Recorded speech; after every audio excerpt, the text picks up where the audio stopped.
ಆತ್ಮೀಯ ಸ್ನೇಹಿತರೆ, maths tricks by NKN everything has short trick YouTube ಚಾನಲ್ಗೆ ನಿಮಗೆ ಸುಸ್ವಾಗತ. ಸ್ನೇಹಿತರೆ, ಈಗಾಗಲೇ ನಿಮ್ಗೆ ಗೊತ್ತಿರುವಂತೆ TET 2024 ನೋಟಿಫಿಕೇಶನ್ ಹೊರಗೆ ಬಂದಿದೆ. ಜೂನ್ 30ರಂದು ಪರೀಕ್ಷೆಗಳು ಇರ್ತಾ ಇದ್ದಾವೆ ಸ್ನೇಹಿತರೆ. ಹಾಗಾಗಿ ಆ ಒಂದು 2024 TET ಜೊತೆಗೆ ಎಲ್ಲ ಸ್ಪರ್ಧಾತ್ಮಕ ಪರೀಕ್ಷೆಗಳಿಗೂ ಸಹಾಯವಾಗುವಂತೆ ನಾನು ಜೀರೋ ಟು ಹೀರೋ ಅನ್ನುವಂಥ ಒಂದು ವಿಡಿಯೋ ಸರಣಿಯನ್ನ ಪ್ರಾರಂಭಿಸ್ತಾ ಇದ್ದೇನೆ ಸ್ನೇಹಿತರೆ. ಇಲ್ಲಿ ನಾವು ಮೊದಲಿಗೆ ಕಾನ್ಸೆಪ್ಟ್ ಅನ್ನು ತಿಳ್ಕೊಳ್ಳೋಣ. ಆ ನಂತರ ಕಾಮನ್ ಮೆಥಡ್ ಅಲ್ಲಿ ಯಾವ ರೀತಿ ಮಾಡ್ತಾ ಇದ್ದೀವಿ ಲೆಕ್ಕಗಳನ್ನ ಅಂತ ಹೇಳಿ ತಿಳ್ಕೊಳ್ಳೋಣ. ಆ ನಂತರ ಅದರ ಜೊತೆಗೆ ಕಾಂಪಿಟೇಟಿವ್ ಎಕ್ಸಾಮ್ಗಳಲ್ಲಿ ಹೇಗೆ ನಾವು ಬಿಡಿಸ್ಬೇಕು, ವಿತ್ ಶಾರ್ಟ್ ಟ್ರಿಕ್ಸ್ ಹೇಗೆ ಬಿಡಿಸ್ಬೇಕು ಅನ್ನೋದನ್ನು ಕೂಡ ಹೇಳಿಕೊಡ್ತಾ ಇದ್ದೀನಿ ಸ್ನೇಹಿತರೆ. ಹಾಗಾಗಿ ನೀವು ಮಾಡಬೇಕಾಗಿರೋದು ಏನಪ್ಪಾ ಅಂದ್ರೆ, ಇದಕ್ಕಾಗಿ ಒಂದು ಸಪ್ರೇಟ್ ನೋಟ್ಬುಕ್ ತೆಗೆದುಕೊಳ್ಳಿ ಸ್ನೇಹಿತರೆ. ನಾ ಹೇಳುವಂಥ ವಿಷಯಗಳನ್ನು ನೋಟ್ಸ್ ಮಾಡ್ಕೊಳ್ಳಿ, ಅದನ್ನು ರಿವಿಷನ್ ಮಾಡ್ಕೊಳ್ಳಿ. ಅದು ನಿಮಗೆ ಪರೀಕ್ಷೆ ಸಮಯದಲ್ಲಿ ಹೆಚ್ಚು ಹೆಲ್ಪ್ ಆಗ್ತಾ ಇದೆ ಸ್ನೇಹಿತರೆ. ಓಕೆ, ಹಾಗಾಗಿ ನಾವಿಂದೇನು ಮಾಡೋಣ, ಜೀರೋ ಟು ಹೀರೋ ಅಂತ ಹೇಳಿ ಆ ವಿಡಿಯೋ ಸರಣಿಯನ್ನು ಪ್ರಾರಂಭಿಸೋಣ. ನಾನು ನಿಮ್ಮ ಪ್ರೀತಿ NK ನಿರಂಜನ್. ಇದು maths tricks by NKN channel. Okay ಸ್ನೇಹಿತರೆ, ಹಾಗಾದರೆ ನಾವು ಸಂಖ್ಯೆಗಳೊಂದಿಗೆ ವಿಡಿಯೋವನ್ನು ಪ್ರಾರಂಭಿಸೋಣ. ಇಂದು ನಾವು ಸಂಖ್ಯೆಗಳ ಬಗ್ಗೆ ನೋಡೋಣ.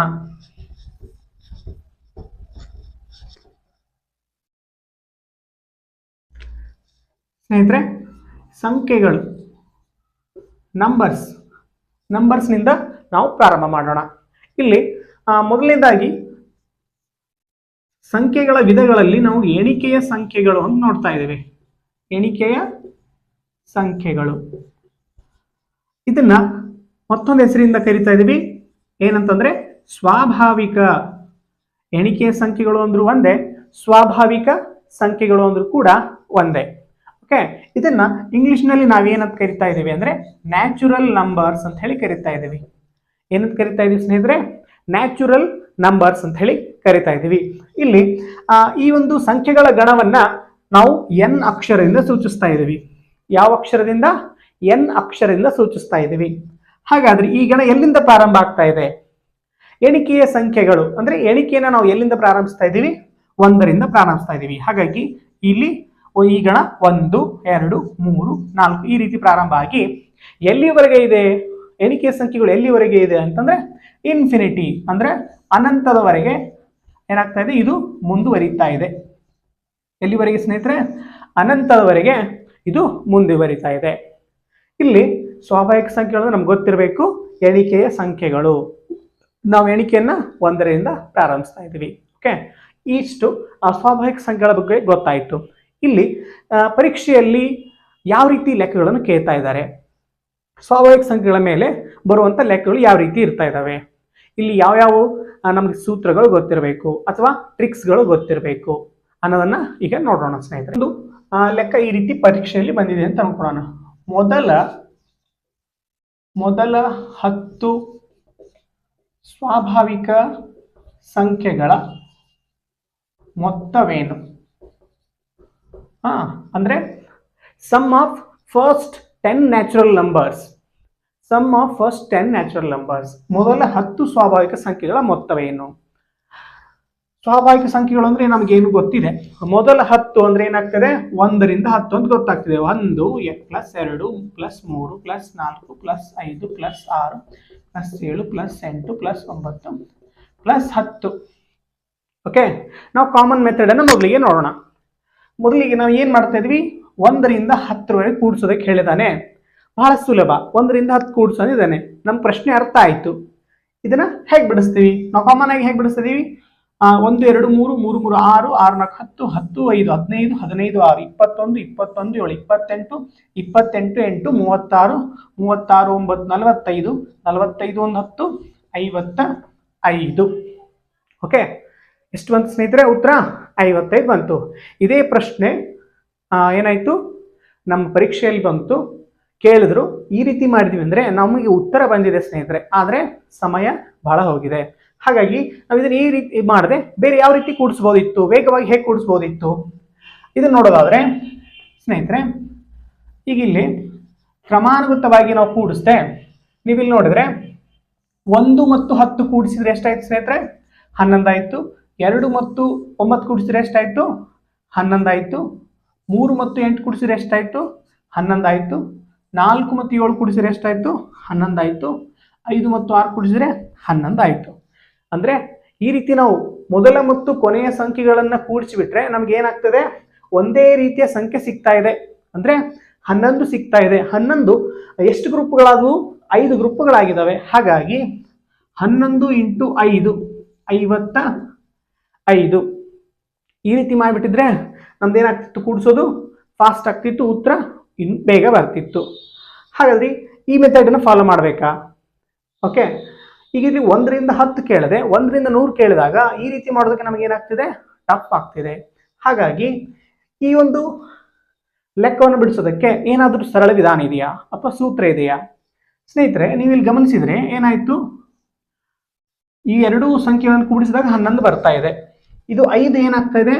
ಜೊತೆಗಳು 5 ಜೊತೆ ಆಗಿದೆ. ಅಂದ್ರೆ ಒಟ್ಟು ಸಂಖ್ಯೆಗಳು ಇದ್ದಿದ್ದೆಷ್ಟು? 10. ಅದರಲ್ಲಿ 1 ಮತ್ತು ಮೊದಲನೇದ್ದು ಮತ್ತು ಕೊನೆಯದನ್ನು ಸೇರಿಸಿದಾಗ 2 ಸಂಖ್ಯೆಗಳು ಸೇರಿ 1 ಸಂಖ್ಯೆ ಆಯ್ತು. ಅಂದ್ರೆ 5 ಜೊತೆಗಳು ಆದವು. ಹಾಗಾಗಿ ಇದನ್ನ ಹೇಗೆ ಬರೀಬಹುದು? 11 ಇಂಟು 10 ಭಾಗಲೇ 2.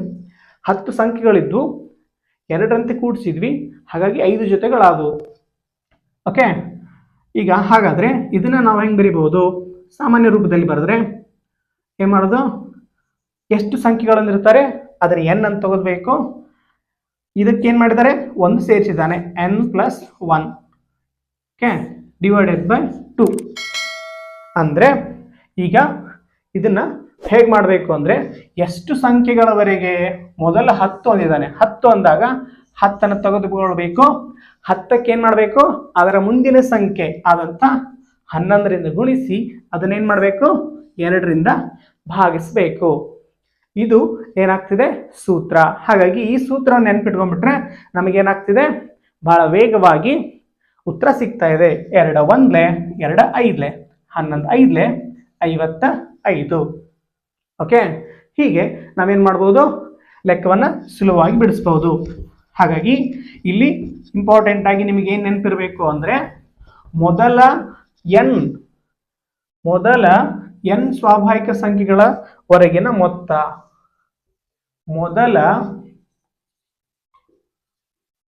n ಸ್ವಾಭಾವಿಕ ಸಂಖ್ಯೆಗಳ ವರೆಗಿನ ಮೊತ್ತ ಕಂಡುಹಿಡಿಯಿರಿ ಅಂದಾಗ ನಮ್ಗೆ ಹೆಂಗ್ ಗೊತ್ತಿರ್ಬೇಕು ಸ್ನೇಹಿತರೆ? ಅದು n n+1 ಭಾಗಲೇ 2. ಅಂದ್ರೆ ಎಷ್ಟು ಸಂಖ್ಯೆ ಕೇಳಿದಾರಲ್ಲ ಅದಕ್ಕೆ ನಾವು ಅದರ ಮುಂದಿನ ಸಂಖ್ಯೆ ಒಂದು ಕೂಡಿಸಿದಾಗ ಮುಂದಿನ ಸಂಖ್ಯೆ ಸಿಗ್ತಾ ಇದೆ. ಒಂದು ಸಂಖ್ಯೆಯನ್ನು ಕೂಡಿಸಿದಾಗ ಮುಂದಿನ ಸಂಖ್ಯೆ ಸಿಗ್ತಾ ಇದೆ. ಮುಂದಿನ ಸಂಖ್ಯೆ ಗುಣಿಸಿ ಅದನ್ನ 2ರಿಂದ ಭಾಗಿಸ್ಬೇಕು.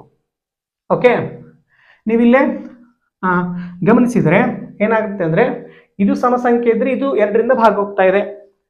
ಇದೇನಾದ್ರೂ ಬೆಸ್ ಸಂಖ್ಯೆ ಇದ್ರೆ ಬೆಸ್ ಸಂಖ್ಯೆಗೆ ಒಂದು ಸಂಖ್ಯೆ ಕೂಡಿಸಿದಾಗ, 1ಅನ್ನು ಕೂಡಿಸಿದಾಗ ಅದು ಸಮ ಸಂಖ್ಯೆ ಆಗ್ತಿದೆ. ಆವಾಗ ಈ ಸಂಖ್ಯೆ ಭಾಗ ಹೋಗ್ತಾ ಇದೆ. ಓಕೆ, ಹಾಗಾಗಿ ಇದನ್ನು ನೀವು ನೆನಪಿನಲ್ಲಿ ಇಟ್ಕೋಬೇಕು. ಓಕೆ, ಇದನ್ನ ನೆನಪಿಡಿ. ಇದು ನಿಮ್ಮ ನೋಟ್ಸ್ನಲ್ಲಿ ಇರಲಿ. ಓಕೆ, ಇಲ್ಲಿ ಮತ್ತೆ ಏನನ್ನ ನೆನ್ಪಿಡಬೇಕು ಅಂತ ಕೇಳಿದಾಗ, ಇಲ್ಲಿ ಕಾಮನ್ ಆಗಿ ಏನ್ ಮಾಡ್ತಿರ್ತಾನೆ ಪರೀಕ್ಷೆಯಲ್ಲಿ, ಮೊದಲ 10 ಸ್ವಾಭಾವಿಕ ಸಂಖ್ಯೆಗಳ ಮೊತ್ತವೇನು ಕೇಳ್ತಿರ್ತಾನೆ. ಕಾಮನ್ ಆಗಿ ಕೇಳ್ತಿರ್ತಾನೆ. ಹಾಗಾಗಿ ನಮಗೆ ಮೊದಲ 10 ಸಂಖ್ಯೆಗಳು ಅಂದ್ರೆ 1 ರಿಂದ 10ರವರೆಗಿನ ಮೊತ್ತ ಏನಾಗ್ತಿದೆ? 55. ಇದು ಫಿಕ್ಸ್ ನೆನಪಿರಬೇಕು. ಇದನ್ನ ನಾವು ನೆನಪಿನಲ್ಲಿ ಇಟ್ಕೊಂಡ್ಬಿಟ್ರೆ ಬಹಳ ಒಳ್ಳೆಯದು. ಓಕೆ, ಹಾಗಾದ್ರೆ ಈಗ ಮೊದಲ 10 ಸಂಖ್ಯೆಗಳ ಮೊತ್ತ ಗೊತ್ತಾಯ್ತು. ಹಾಗಾದ್ರೆ 11 ರಿಂದ 20ರವರೆಗಿನ ಮೊತ್ತ ಎಷ್ಟು? 11 ರಿಂದ 20ರವರೆಗಿನ ಮೊತ್ತ ಎಷ್ಟು ಅಂದಾಗ ನಾವು ಯಾವ ರೀತಿ ಮಾಡಬೇಕು? ಹೇಗೆ ಮಾಡಬೇಕು? ಇಲ್ಲಿ ಕಾಮನ್ ಆಗಿ ನಾವು ವಿಚಾರ ಏನ್ ಮಾಡ್ತೀವಿ? 1 ರಿಂದ 20ರವರೆಗೆ ಮೊದಲು ಕಂಡುಹಿಡಿದ್ಬಿಟ್ಟು, ಈಗ ಸೂತ್ರ ಗೊತ್ತಿದೆಯಲ್ಲ, ಈ ಸೂತ್ರ ಹಾಕಿ 1 ರಿಂದ 20 ಕಂಡುಹಿಡಿದ್ಬಿಟ್ಟು ಇದರಲ್ಲಿ ಏನ್ ಮಾಡಬೇಕು? ಕಳಿಬೇಕು. ಏನನ್ನು ಕಳಿಬೇಕು? 1 ರಿಂದ 10ರವರೆಗಿಂದ ಕಳೆದು ಬಿಡಬೇಕು. ಓಕೆ, ಅವಾಗ ಏನಾಗ್ತಿದೆ? 20 × 21/2 - 10 × 11/2 2 ಒಂದ್ಲೆ 2 ಹತ್ತಲೆ 2 ಒಂದ್ಲೆ 2 ಐದ್ಲೆ ಇಲ್ಲಿ 21 × 10 ಅಂದರೆ 210 ಮೈನಸ್ 11 ಐದ್ಲೆ 55 ಮಾಡಿದ್ರೆ ನಮಗೆ ಎಷ್ಟು ಬರ್ತಿದೆ 155 ಬರ್ತಿದೆ. ಹೌದಾ ಸ್ನೇಹಿತರೆ, ಈ ರೀತಿ ಮಾಡಿದರೆ ಇಷ್ಟು ಬರ್ತಿದೆ. ಆದರೆ ಹೀಗೆ ಮಾಡಿದರೆ ನಮಗೆ ಸಮಯ ಎಷ್ಟು ಬೇಕು, ತುಂಬ ಹೋಗ್ತಿದೆ. ಹಾಗಾಗಿ ಇದನ್ನು ಹೇಗೆ ರೀತಿ ಮಾಡಬೇಕು, ಹೇಗೆ ಮಾಡಬೇಕು ಅಂತಂದರೆ ನೀವು ಇಲ್ಲಿ ಗಮನಿಸಿದರೆ ಏನಾಗ್ತಿದೆ 11 12 13 14 15 16 17 18 19 20 ಈ ರೀತಿ ಇದೆ. ಇಲ್ಲೇ ನೀವು ಗಮನಿಸಿದರೆ ಇದೇನು 10 + 1, ಅದೇ ರೀತಿ ಇದು 10 + 2 ಹೀಗೆ ಮಾಡ್ಕೋತ ಹೋದ್ರೆ ನಮಗೆ ಎಲ್ಲಿ ತನಕ ಸಿಗ್ತದೆ 10 + 10ರವರೆಗೆ ಸಿಗ್ತಿದೆ. ಅಂದರೆ ಇಲ್ಲಿ 10 10 10 ಎಕ್ಸ್ಟ್ರಾ ಆಗಿ ಎಷ್ಟು ಸರಿ ಬಂದಿದೆ 10 ಸರಿ ಬಂದಿದೆ. ಅಂದರೆ 10ನ್ನು 10 ಸಾರಿ ಕೂಡಿಸಿದ್ರೆ 100 ಆಗ್ತಿದೆ. ಹೌದಾ, ಈಗ ಇಲ್ಲೇ 1ರಿಂದ ಮತ್ತೆ 10 ಸಂಖ್ಯೆಗಳನ್ನು ಕೂಡಿಸ್ಬೇಕು. ಈಗಾಗಲೇ ನಮ್ಗೆ ಗೊತ್ತಿದೆ 1ರಿಂದ 10ರವರೆಗಿನ ಮೊತ್ತ 55 ಅಂತ. ಹಾಗಾಗಿ ಇದು ಎಷ್ಟು ಬರ್ತಾ ಇದೆ 155 ಬರ್ತಾ ಇದೆ ಅಂತೇಳಿ ಈ ರೀತಿ ನಾವು ಕ್ಯಾಲ್ಕುಲೇಟ್ ಮಾಡ್ಬೋದಿತ್ತು.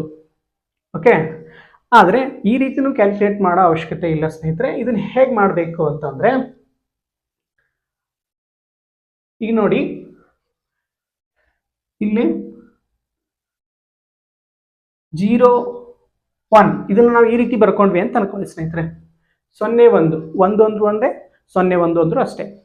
0 1ರಿಂದ 10 ಕೂಡಿಸಿದಾಗ ಎಷ್ಟು ಬರ್ತಿದೆ 55 ಬರ್ತಿದೆ.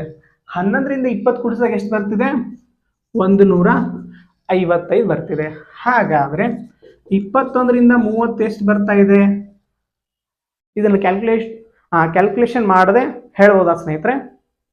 ಈ ಸ್ವಲ್ಪ ಅಬ್ಸರ್ವ್ ಮಾಡಿದರೆ ಹೇಳ್ಬೋದು. ಹೇಗೆ ಅಂದರೆ 1ರಿಂದ 10ರವರೆಗೆ ಅಂದರೆ 55 ಬರ್ತಿದೆ. ಇದನ್ನು 3 ಡಿಜಿಟ್ 3 ಅಂಕೆ ಸಂಖ್ಯೆ ಮಾಡ್ಕೊಂಡ್ಬಿಟ್ರೆ ಇದೆಷ್ಟು ಬರ್ತಾ ಇದೆ 055 ಬರ್ತಿದೆ. 11ರಿಂದ 20 ಮಾಡಿದರೆ ಇಲ್ಲೇ ಮೊದಲಿಗೆ 1 ಇದೆ, ಹಾಗಾಗಿ ಇದು 155 ಬರ್ತಿದೆ. ಓಕೆ, ಹಾಗಾದರೆ 21ರಿಂದ 30 ಅಂದರೆ ಏನು ಮಾಡಬೇಕು 20ರಿಂದ 10 ಸರಿ ಹೆಚ್ಚಾಗಿರ್ತಂದ್ರೆ 200 ಹೆಚ್ಚಾಗಿರುತ್ತೆ. ಹಾಗಾಗಿ 255. ಅದೇ ರೀತಿ ನಾವು 31ರಿಂದ 40 ಕೇಳಿದರೆ 355. 41ರಿಂದ 50 ಕೇಳಿದರೆ 455.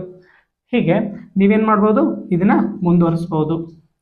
ಓಕೆ, ಹಾಗಾಗಿ ನೀವು ಒಂದು ಸಂಖ್ಯೆ ನೆನ್ಪಿಟ್ಕೊಂಡ್ಬಿಟ್ರೆ, ಒಂದು ಪ್ಯಾಟರ್ನ್ ನೆನ್ಪಿಟ್ಕೊಂಡ್ಬಿಟ್ರೆ ಎಲ್ಲನೂ ನಿಮಗೆ ಏನು ಗೊತ್ತಾಗ್ತಿದೆ. ಗಣಿತ ತುಂಬ ಸರಳ, ಯಾಕಂದರೆ ಇಲ್ಲಿ ಒಂದು ಪ್ಯಾಟರ್ನ್ ಸಿಗ್ತಾ ಇದೆ ನಮಗೆ ಯಾವಾಗಲೂ. ಹಾಗಾಗಿ ಈ ಪ್ಯಾಟರ್ನ್ ನಾವು ನೆನ್ಪಿಟ್ಕೊಂಡ್ಬಿಟ್ರೆ ಅತಿ ಸರಳವಾಗಿ ಇದನ್ನು ಹೇಳ್ಬಹುದು.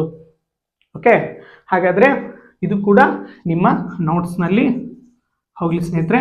ಇದನ್ನು ಕೂಡ ನೋಟ್ ಮಾಡ್ಕೊಳ್ಳಿ. 1ರಿಂದ 10ರವರೆಗೆ ಸಂಖ್ಯೆಗಳ ಮೊತ್ತ ಎಷ್ಟಾಗ್ತಿದೆ 55. 11ರಿಂದ 20ರವರೆಗೆ 155. ಅದೇ ರೀತಿ 21ರಿಂದ 30 255. 31ರಿಂದ 40 ಅಂದರೆ 355. ಇದೇ ರೀತಿ ಇದು ಮುಂದುವರಿತಾ ಇದೆ. ಓಕೆ, ಇಷ್ಟು ನೆನಪಿದ ಮೇಲೆ ಮತ್ತೆ ಏನನ್ನ ಕೇಳಬಹುದು. ಮತ್ತೆ ನಮಗೇನಾಯಿತು 1ರಿಂದ 10 11ರಿಂದ 20 ಈ ರೀತಿ ಪ್ಯಾಟರ್ನ್ 10 ಸಂಖ್ಯೆಗಳದ್ದು ಗೊತ್ತಾಯಿತು. ಅದ್ರ ಜೊತೆಗೆ ಕಾಮನ್ ಆಗಿ ಮತ್ತೊಂದು ಪ್ರಶ್ನೆ ಬರ್ತಿದೆ, 1ರಿಂದ 100ರವರೆಗಿನ ಎಷ್ಟು 1ರಿಂದ 100ರವರೆಗಿನ ಸ್ವಾಭಾವಿಕ ಸಂಖ್ಯೆಗಳ ಮೊತ್ತ ಏನು? 1ರಿಂದ 100ರವರೆಗಿನ ಸ್ವಾಭಾವಿಕ ಸಂಖ್ಯೆಗಳ ಮೊತ್ತವೇನು? Okay, what is the sum of first 100 natural numbers? So 1 to 100 natural numbers ಅಂತ ಕೇಳಿರ್ತಾನೆ. ಈಗ ನಮಗೆ ಸೂತ್ರ ಗೊತ್ತಿದೆ, n × n + 1/2 ಅಂದರೆ ಎಷ್ಟರವರೆಗೆ ಕೇಳಿರ್ತಾನೆ ಆ ಸಂಖ್ಯೆ ಬರ್ಕೊಂಡು ಅದರ ಮುಂದಿನ ಸಂಖ್ಯೆ ಬರ್ಕೊಂಡು ಅದನ್ನು 2ರಿಂದ ಭಾಗಿಸ್ಬೇಕು. ಓಕೆ, 2 1 2 5 10 2 0 50 × 101 ಬಂತು. ಇದಕ್ಕೆ ಗುಣಿಸಿದ್ರೆ ಎಷ್ಟು ಬರ್ತಾ ಇದೆ 51 50. ಇಲ್ಲಿ 0 1 2 ಡಿಜಿಟ್ ಆಗಿ ಬರೆದೇನೆ, ಹಾಗಾಗಿ ಈ ಉತ್ತರ ಕೂಡ 2 ಡಿಜಿಟಲ್ಲಿ ಬರೆದ್ರೆ ಈ ರೀತಿ ಬರ್ತಾ ಇದೆ. ಓಕೆ, 50 × 50. ಓಕೆ, 5050. 5050 ಇದು ಕೂಡ ನಿಮಗೆ ನೆನಪಿರಬೇಕು. ನಾವೀಗ IPL ನಡೀತಾ ಇದೆ, ಏನು ನೋಡ್ತಾ ಇದೀವಿ 2020 ಮ್ಯಾಚ್ ನೋಡ್ತಾ ಇದೀವಿ. 1ರಿಂದ 100ರವರೆಗೆ ಅಂದರೆ ಇದು ಏನಾಗ್ತಿದೆ IPL 2020 ಮ್ಯಾಚ್ ಅಲ್ಲ, ಇದು 1 ಡೇ ಮ್ಯಾಚ್. ಹಾಗಾಗಿ ಇದು 50-50 ಅಥವಾ ಕ್ರ್ಯಾಕ್ ಜಾಕ್ 50-50. ಓಕೆ, ಇದು 50-50 ಆಗ್ತಿದೆ. ಇದು ನಿಮಗೆ ನೆನಪಿರ್ಬೇಕು ಸ್ನೇಹಿತರೆ. ಓಕೆ, ಹಾಗಾಗಿ ಇದು ಕೂಡ ನಿಮ್ಮ ನೋಟ್ಸಲ್ಲಿ ಇರಲಿ. ಈಗ ಇಲ್ಲೇ 101 ಕಾಣ್ತಾ ಇದೆ. ಓಕೆ, ಇದರ ಒಂದು ವಿಶೇಷತೆ ಏನು ಅನ್ನೋದನ್ನ ನಾವು ನೋಡೋಣ ಸ್ನೇಹಿತರೆ. ಹಾಗೆ ಇಲ್ಲೇ ಕ್ಯಾಲ್ಕುಲೇಷನ್ ಟ್ರಿಕ್ ಅನ್ನ ಒಂದು ಕಲಿಯೋಣ. ಓಕೆ, ಈಗ 101 ಇದೆ ಸ್ನೇಹಿತರೆ. 101 ಇದೆ. ಇದು ಒಂದು ವಿಶೇಷ ಸಂಖ್ಯೆ. 101ಕ್ಕೆ ನೀವು ಯಾವುದೇ 2 ಅಂಕಿ ಸಂಖ್ಯೆಯನ್ನ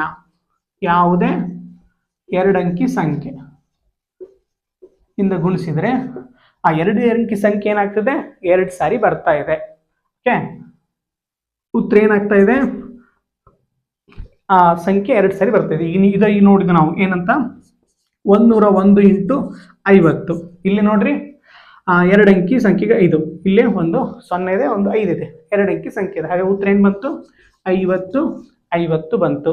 ಓಕೆ, ಅದೇ ರೀತಿ 101ಕ್ಕೆ ಈಗ ನೀವು 24ರಿಂದ ಗುಣಿಸಿದ್ರೆ ಉತ್ತರ ಏನು ಬರ್ತದೆ, 24 ಬರ್ತಿದೆ. ಅದೇ ಈ 101ಕ್ಕೆ ನೀವು 48ರಿಂದ ಗುಣಿಸಿದ್ರೆ 48 ಬರ್ತಿದೆ. ಓಕೆ, ಹೀಗೆ ನಾವು 101 ಬಂತು ಅಂದರೆ ಸಂಖ್ಯೆ, ಇಲ್ಲಿ ಕ್ಯಾಲ್ಕುಲೇಷನ್ ಮಾಡೋದು ತುಂಬಾ ಸರಳ. ಹಾಗಾಗಿ ಯಾವುದೇ 2 ಅಂಕಿ ಸಂಖ್ಯೆನ 101ರಿಂದ ಗುಣಿಸಿದಾಗ ಉತ್ತರ ಏನಾಗಿರುತ್ತೆ, ಅದೇ ಸಂಖ್ಯೆನ 2 ಸಾರಿ ಬರೆಯಲಾಗಿರುತ್ತೆ. ಓಕೆ ಸ್ನೇಹಿತರೆ, ಹೀಗೆ ನಾವೇನ್ ಮಾಡ್ಬೋದು, ಪ್ರತಿ ಕ್ಲಾಸ್ನಲ್ಲಿ ಕೂಡ ಇವತ್ತಿನ ಕ್ಲಾಸ್ನಂತೆ ಕಾನ್ಸೆಪ್ಟ್ ಇರ್ತಾ ಇದೆ. ಆನಂತರ ಕಾಮನ್ ಆಗಿ ಮೆಥಡ್ ಅಂತ ಹೇಳಿ ಗೊತ್ತಾಗ್ತಿದೆ. ಅದ್ರ ಜೊತೆಗೆ ಕಾಂಪಿಟೇಟಿವ್ ಎಕ್ಸಾಮ್ಗಳಲ್ಲಿ ನಾವು ವೇಗವಾಗಿ ಹೇಗೆ ಲೆಕ್ಕನ ಮಾಡಬಹುದು ಅಂತ ಹೇಳಿ ಇಲ್ಲಿ ಇರ್ತಾ ಇದೆ. ಓಕೆ ಸ್ನೇಹಿತರೆ, ಇಂದಿನ ಕ್ಲಾಸ್ ನಿಮಗೆ ಇಷ್ಟ ಆಗಿದೆ ಅನ್ಕೋತೀನಿ ಸ್ನೇಹಿತರೆ. ಇಷ್ಟ ಆಗಿದ್ರೆ ಪ್ಲೀಸ್ ಲೈಕ್ ಮಾಡಿ ಮತ್ತು ಶೇರ್ ಮಾಡಿ. ಹಾಗಾಗಿ ನೀವು TETಗೆ ತಯಾರಿ ನಡೆಸಿದ್ರೆ TETಯ ಎಲ್ಲ ಓಲ್ಡ್ ಕ್ವಶನ್ ಪೇಪರ್ನ ಹೇಗೆ ಶಾರ್ಟ್ಕಟ್ಟಲ್ಲಿ ಬಿಡಿಸ್ಬೋದು ಅಂತ ಹೇಳಿ ಈಗಾಗಲೇ ನಾನು ವಿಡಿಯೋಗಳನ್ನು ಮಾಡಿದ್ದೀನಿ. ಅದಕ್ಕಾಗಿ ಒಂದು ಪ್ಲೇಲಿಸ್ಟ್ ಕೂಡ ಮಾಡಿದ್ದೀನಿ ಸ್ನೇಹಿತರೆ. Okay, KTET previous question paper solution ಅಂತ ಹೇಳಿ ಪ್ಲೇಲಿಸ್ಟ್ ಮಾಡಿದ್ದೀನಿ. ಆ ಪ್ಲೇಲಿಸ್ಟ್ ಹೋದರೆ ನಿಮ್ಗೆ ಎಲ್ಲ ವಿಡಿಯೋಗಳು ಸಿಗ್ತಾ ಇದೆ ಸ್ನೇಹಿತರೆ. ಈ ಒಂದು ವಿಡಿಯೋ ನಿಮಗೆ ಯಾವ ಪ್ಲೇಲಿಸ್ಟಲ್ಲಿ ಸಿಗ್ತಾ ಇದೆ ಅಂದರೆ ಝೀರೋ ಟು ಹೀರೋ ಈ ಒಂದು ಪ್ಲೇಲಿಸ್ಟಲ್ಲಿ ನಿಮಗೆ ಮುಂದೆ ಬರುವಂಥ ಎಲ್ಲ ವಿಡಿಯೋಗಳು ಕೂಡ ಸಿಗ್ತಾ ಇದೆ ಸ್ನೇಹಿತರೆ. ನೀವು ಏನಾದರೂ ಹೊಸದಾಗಿ ನನ್ನ ಚಾನಲ್ಗೆ ಬಂದಿದ್ದರೆ ದಯವಿಟ್ಟು ಸಬ್ಸ್ಕ್ರೈಬ್ ಆಗಿ. ಆಮೇಲೆ ಈ ಒಂದು ವಿಡಿಯೋದ ನಿಮಗೆ ಸಹಾಯ ಆಗಿದ್ದರೆ ದಯವಿಟ್ಟು ಇದನ್ನು ಶೇರ್ ಮಾಡೋದ್ರ ಮೂಲಕ ನೀವು ಕೂಡ ಬೇರೆಯವರಿಗೆ ಸಹಾಯ ಮಾಡಿ. ಧನ್ಯವಾದಗಳು.